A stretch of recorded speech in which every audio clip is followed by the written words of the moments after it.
Megastar Chiranjeevi 9 ఏళ్ల gap తర్వాత ఖైదీ number 150 సినిమాతో రీ ఎంట్రీ ఇచ్చి బ్లాక్ బస్టర్ హిట్ అందుకున్నాడు. అయితే ఆ సినిమాలో హీరోయిన్ కోసం చాలా మంది తారలని సంప్రదించారట చిత్ర యూనిట్. నయనతార, అనుష్క వంటి స్టార్ హీరోయిన్స్ ని తీసుకోవాలని అనుకున్నప్పటికీ నయనతార తెలుగు సినిమాలలో నటించేందుకు ఆసక్తి చూపకపోవడంతో అనుష్కని తీసుకోవాలని డిసైడ్ అయ్యారు. కానీ అనుష్క నుండి ఎలాంటి రెస్పాన్స్ లేకపోవడంతో చివరికి కాజల్ని హీరోయిన్గా తీసుకున్నారు. అయితే ఇప్పుడు చిరంజీవి నటించబోయే 151వ చిత్రం ఉయ్యాలవాడ నరసింహారెడ్డి చిత్రం కోసం హీరోయిన్స్ వేట మొదలుపెట్టారు.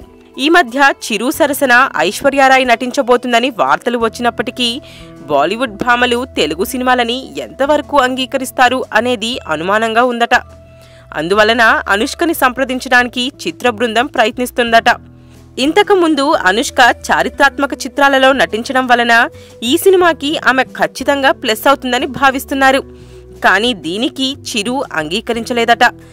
ఎంత టైం పట్టినా బాలీవుడ్ హీరోయిన్స్ నే ఎంపిక చేయమని చెప్పినట్లు తెలుస్తుంది. ఖైదీ నంబర్ 150 సమయంలో అనుష్క స్పందించకపోవడం వలనే ఇప్పుడు చిరు ఆమెని వద్దని చెప్పాడనే అభిప్రాయాలు వ్యక్తమవుతున్నాయి.